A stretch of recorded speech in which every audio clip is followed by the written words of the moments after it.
consolation here for a couple there to receive the trophy from Lord Carr, chairman of the Prudential Sports Company.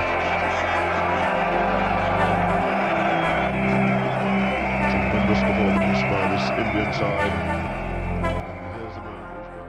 नमस्कार दोस्तों, स्वागत है आप सभी को हमारे YouTube चैनल पर। तो आज की वीडियो में दोस्तों हम बात करेंगे हरियाणा का शूरवीर देश का सबसे पहला विश्व विजयी कप्तान कपिल देव के बारे में, जिनकी वजह से भारतीय क्रिकेट हमेशा के लिए बदल गया था। तो चले दोस्तों जानते हैं विश्व विजयी कप्तान कपिल देव के बारे में कुछ इंटरेस्टिंग बातें। दोस्तों वीडियो बहुत ही इंटरेस्टिंग होने वाली है, वीडियो को अंत तक जरूर देखिएगा। फैक्ट नंबर 1, कपिल देव का पूरा नाम कपिल देव निकुंज है, जिनका जन्म 6 जनवरी 1959 को चंडीगढ़ में रामलाल निकुंज और राजकुमारी के घर हुआ था। जब भारत पाकिस्तान विभाजन हुआ था उस समय कपिल देव का पूरा परिवार रावलपिंडी से आकर फाजिलिका में रहने लगे थे। कुल मिलाकर घर में 7 भाई बहनें हैं, जिसमें 4 बहनें और 3 भाई थे। नंबर 2, कपिल देव का निकनेम कुकू है और ऐसा कोई खेल नहीं था जिसमें कपिल देव बेहतरीन नहीं थे। नंबर 3, कपिल देव अपनी प्रारंभिक पढ़ाई चंडीगढ़ की डीएवी स्कूल से शुरू किए थे और स्नातक की पढ़ाई सेंट एडवर्ड कॉलेज से किए हैं। खेल में रुचि और प्रतिभा के कारण कपिल देव की परिवार कपिल देव को पूर्व क्रिकेटर देशप्रेम आजाद के पास क्रिकेट सीखने के लिए भेज दिए थे। नंबर 4, कपिल देव की क्रिकेट करियर की शुरुआत सन 1975 से हुआ था। उस दौरान कपिल देव हरियाणा की तरफ से पंजाब के विरुद्ध खेल रहे थे, जिसमें कपिल देव 6 विकेट चटकाकर हरियाणा को शानदार जीत दिलवाए थे। और 1976 में जम्मू एंड कश्मीर के विरुद्ध खेले गए एक मैच में कपिल देव 8 विकेट लेकर 36 रन भी बनाए थे। साथ ही बंगाल के विरुद्ध 7 विकेट लेकर 20 रन भी बनाए थे। इसी 2 मैच के बाद सभी की नजरें कपिल देव के ऊपर जाने लगा और सबको लगा कि भारत को अब एक नया तेज गेंदबाज मिलने जा रहा है। नंबर 5, ऐसे ही कई सारे अच्छे परफॉर्मेंस के बाद कपिल देव को 1978 में पाकिस्तान के खिलाफ खेले गए एक टेस्ट मैच में डेब्यू करने का मौका मिला था। उस मैच में कपिल देव मात्र 13 रन बनाकर 1 विकेट ही ले पाए थे। नंबर 6, सन 1982 और 83 के बीच इंडिया श्रीलंका में एक सीरीज खेलने गई थी। वहां कपिल देव की प्रदर्शन चयनकर्ताओं को काफ़ी प्रभावित किया था। कपिल देव की ऑलराउंड प्रतिभा को देखते हुए कपिल देव को वेस्टइंडीज के खिलाफ होने वाली सीरीज में कप्तान बना दिया गया। उस समय वेस्टइंडीज टीम का काफ़ी दबदबा था, मतलब उस समय वेस्टइंडीज टीम को हराना असंभव माना जाता था। लेकिन सुनील गावस्कर की शानदार 90 रन की पारी और कपिल देव की 72 रन की पारी के साथ 2 विकेट की बदौलत एक मैच में भारत वेस्टइंडीज को हरा दिया था। नंबर 7, कपिल देव की शानदार कप्तानशिप को देखते हुए कपिल देव को 1983 में इंग्लैंड में होने वाले वर्ल्ड कप में टीम इंडिया का कप्तान बना दिया गया। उस वर्ल्ड कप टीम में कुल 14 खिलाड़ियों को सिलेक्ट किया गया था, जिसमें कपिल देव कप्तान, महेंद्र अमरनाथ वाइस कप्तान, कीर्ति आजाद, रोजर बिन्नी, सुनील गावस्कर, शाहिद किरमानी, मदन लाल, संदीप पटेल, बलवंत संधू, यशपाल शर्मा, रवि शास्त्री, कृष्णमाचारी श्रीकांत, सुनील वेल्सन, दिलीप वेंगसरकर शामिल थे। नंबर 8, पिछले वर्ल्ड कप और पिछले कुछ मैचेस को देखने के बाद किसी को भी उम्मीद नहीं था कि भारत 1983 का वर्ल्ड कप जीत सकता है। नंबर 9, कपिल देव और युवराज सिंह काफ़ी अच्छे दोस्त हैं। युवराज सिंह जो कि famous Indian cricketer Yuvraj Singh के पिता हैं। कपिल देव और युवराज सिंह एक साथ प्रैक्टिस करते थे और एक साथ इंडियन टीम में खेलने के सपने देखते थे।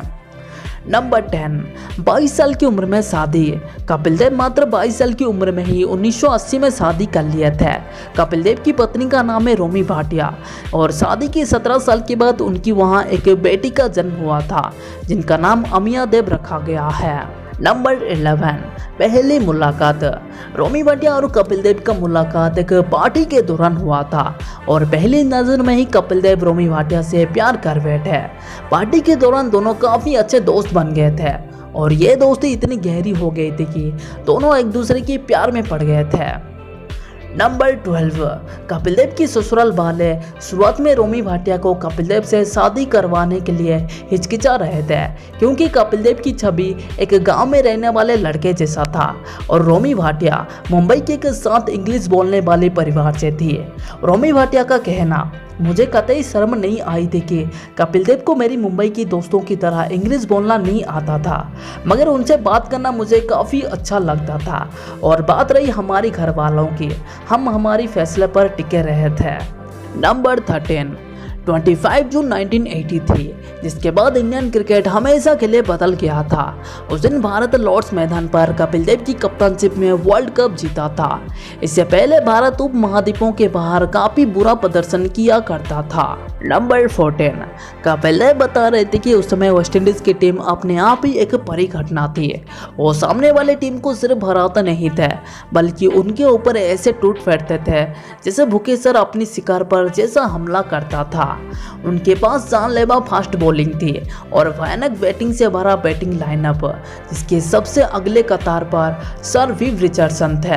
नंबर 15, किसी ने भी नहीं सोचा था कि भारत वेस्टइंडीज को हरा देगी। मैं उस दिन मैदान पर खड़ा था। ये वो दिन था जो कि मेरी जिंदगी का सबसे खुशनुमा दिन बनने वाला था। मेरे साथ मेरी साथी खिलाड़ी युजवेंद्र सिंह थे। जब भारत पहली बैटिंग करते हुए मात्र 183 रन ही बना पाया था, तब युजवेंद्र मैच देखना छोड़कर जाने लगे और कहा कि मैं यहाँ रुककर भारत को बुरी तरह हारता हुआ नहीं देखना चाहता हूँ। नंबर 16, यहाँ तक कपिल देव की पत्नी रोमी भाटिया भी आधी मैच से उठकर चली गई थी, क्योंकि जितनी बार विव रिचर्डसन चौका मारते थे, रोमी भाटिया के आसपास बैठे वेस्टइंडीज कूदकर चिल्ला चिल्लाकर उन्हें चिढ़ा रहे थे। रोमी भाटिया का कहना, ये सब हमें बहुत बुरा लग रहा था और इसलिए हम मैच छोड़कर होटल चले गए थे। भारत मैच जीत गया था। वेस्टइंडीज की मजबूत टीम मात्र 140 रन पर ऑल आउट हो गया था और क्लाइव लाइट की जगह कपिल देव वर्ल्ड कप उठाए थे। नंबर 17, कीर्ति आजाद, जो कि कपिल देव की साथी खिलाड़ी हैं। उन्होंने एक इंटरव्यू के दौरान बता रहे थे कि बैटिंग खत्म होने के बाद कपिल देव टीम को संबोधित करते हुए कहा था, जवानों, हमारे लिए शायद जीतने के लिए स्कोर नहीं है, मगर लड़ने के लिए स्कोर जरूर है। नंबर 18, कपिल देव की कई सारे साथी खिलाड़ी बता चुके हैं कि कपिल देव को हारना और हार मानना कतई पसंद नहीं है। नंबर 19, रोमी भाटिया बता रहे थे कि मुझे लगता है कि उस दिन वेस्ट मोरलैंड होटल, जो कि लॉर्ड्स मैदान की नज़दीक में था, जहां भारतीय टीम रुकी हुई थी, वो एक मिनी इंडिया बन चुका था। पूरी रात भंगड़ा हो रहा था और लड्डू बटे जा रहा था। नंबर 20, 83 वर्ल्ड कप के दौरान एक मज़ेदार बात यह है कि भारतीय टीम की जीतने की संभावना 60 में से 1 था और कई सारे खिलाड़ी तो पहली राउंड के बाद अमेरिका घूमने के लिए फ्लाइट बुक कर दिए थे और कुछ खिलाड़ी अपनी परिवार के साथ इंग्लैंड में छुट्टियां बिताने की प्लानिंग कर रहे थे। Number 21, hero of the match, Zimbabwe के खिलाफ सेमीफाइनल में जिम्बाब्वे के बॉलर्स 17 रन पर इंडिया की 5 विकेट ले चुके थे। फिर कपिल देव बैटिंग करने आए थे। कपिल देव बता रहे थे कि उस दिन मैं सुबह वर्कआउट करने के बाद शावर ले रहा था और जब तीसरा विकेट गिरा तो मैं तौलिए में था और मैं जल्दी से पैड और कपड़े पहनकर मैदान की ओर भागा। मैं रोजर बिन्नी से बस यही कहा कि तुम बस किसी तरह अंत तक टिके रहना और आखिरी के 10 ओवर में मैंने सोचा अब थोड़ा चांस लेकर देखता हूँ। फिर मैंने मारना शुरू किया और वो शायद मेरा लकी दिन था। कपिल देव उस दिन रिकॉर्ड तोड़ 175 रन बनाए थे, जिसमें 16 चौका और 6 छक्के शामिल थे। नंबर 22, दुखद बात यह है कि उस मैच को किसी भी कैमरा में रिकॉर्ड नहीं किया गया क्योंकि उस दिन बीबीसी की स्ट्राइक थी। नंबर 23, पूरी वर्ल्ड कप के दौरान खिलाड़ियों को मात्र 20,000 रुपये ही मिला था और इसी के साथ उन्हें रोजाना 20 पाउंड मिलता था खर्चा करने के लिए, जिसमें लॉटरी भी शामिल थी। कपिल देव कह रहे थे कि हमें कोई मोटी रकम नहीं मिला था। लता मंगेशकर जी के एक म्यूजिक कंसर्ट करवाया गया था, जिसे मिलने वाले पैसों से हमें 1-1 लाख रुपए मिला था, लेकिन उससे भी बड़ा हमें हर भारतीयों की दिल में एक स्थायी जगह मिल गई थी और ये हमारे लिए काफ़ी था। नंबर 24, कपिल देव मात्र 24 साल के थे जब उन्हें टीम का कप्तान बनाया गया, लेकिन 1 साल के बाद ही कपिल देव को कप्तानशिप से हटा दिया गया और टीम से भी ड्रॉप कर दिया गया। नंबर 25, फिर से साल 1987 की वर्ल्ड कप में कपिल देव को कप्तान बनाया गया जब वर्ल्ड कप इंडिया में हो रहा था। उसे रिलायंस कैपिटल के मालिक धीरूभाई अंबानी स्पॉन्सर कर रहे थे। फिर भी खिलाड़ियों को कुछ प्रॉफिट नहीं हो रहा था। पूरे टूर्नामेंट के तौर पर खिलाड़ियों को मात्र 75,000 रुपये ही मिल रहे थे। कुछ खिलाड़ी अपनी टी शर्ट पर स्पॉन्सर का लोगो लगाना चाहते थे ताकि उनका कुछ एक्स्ट्रा इनकम हो सके, लेकिन बोर्ड सख्त मना कर दिया था। जब इसके खिलाफ कपिल देव आवाज उठाए तो कुछ खिलाड़ी भी कपिल देव के साथ खड़े हुए थे। ये देखकर बोर्ड के एक बड़े अधिकारी ने कपिल देव को कहा, तुम बहुत बड़ी गलती कर रहे हो। जब इंडिया सेमीफाइनल में हार गई तो अपना बदला निकालने के लिए फिर से कपिल देव को कप्तानशिप से हटा दिया गया। कपिल देव कह रहे थे कि इस बार कप्तानशिप से हटाने पर मुझे काफी दुख हुआ था। नंबर 26, 1994 में कपिल देव इंटरनेशनल क्रिकेट से रिटायरमेंट लिए थे। अपनी टेस्ट करियर में कपिल देव कुल 131 टेस्ट मैच खेले हैं, जिसमें वो 434 विकेट के साथ साथ 5248 रन भी बनाए हैं और ये एक रिकॉर्ड है जो कि आज तक कोई भी खिलाड़ी तोड़ नहीं पाया है। साथ ही ओडीआई में कपिल देव 225 मैचेस खेले हैं, जिसमें वो 253 विकेट के साथ साथ 3783 रन भी बनाए हैं। नंबर 27, रिटायरमेंट की कुछ समय पहले कपिल देव का नाम मैच फिक्सिंग में आ गया था और ये आरोप कपिल देव की एक साथी खिलाड़ी ने कपिल देव के ऊपर लगाए थे। श्रीलंका के खिलाफ खराब प्रदर्शन के लिए कपिल देव 2.5 मिलियन रुपए लिए हैं।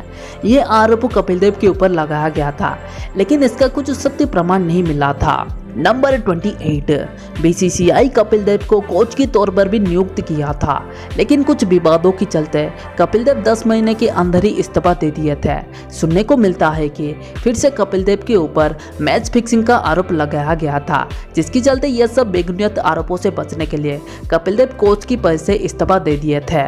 नंबर 29, जब एक इंटरव्यू के दौरान कपिल देव को इन आरोपों के बारे में पूछा गया तो तब उन्होंने कहा था, मैं क्यों दूं भाई, आप मुझे ये कैसे सवाल पूछ रहे हो? मैं जानता हूँ मैं कौन हूँ, मुझे क्या मिला है मेरे देश से और मैं क्या दिया हूँ मेरे देश को। ये कहते हुए कपिल देव काफ़ी रोए थे और कहा था कि आरोप कोई भी लगा सकता है, लेकिन दुख तब होता है जब कोई बिना सबूत के आरोप लगाता है। Number 30, awards and achievement. Kapil Dev को 1980 में अर्जुन अवार्ड, 1982 में पद्मश्री, 1983 में Wisden cricketer of the year, 1991 में पद्म विभूषण, 2002 में Wisden Indian cricketer of the century, 2010 में ICC cricket hall of fame, 2013 में the 25 greatest global living legend in India by NDTV और साथ ही 2013 में CK Nayudu lifetime achievement award से सम्मानित किया गया था। कपिल देव के बारे में एक इंटरेस्टिंग फैक्ट ये भी है कि जब कपिल देव नई नई बॉलिंग सीख रहे थे तब वो लकड़ी की कटाई करते थे अपनी कंधों को मजबूत करने के लिए, ताकि वो और भी तेजी से बॉलिंग कर सके। तो ये थी दोस्तों हरियाणा का शूरमा, देश का सबसे पहला विश्व विजयी कप्तान कपिल देव के बारे में कुछ इंटरेस्टिंग बातें हैं। अगर आपको वीडियो अच्छी लगी तो वीडियो को लाइक के साथ चैनल को सब्सक्राइब करना ना भूलिएगा।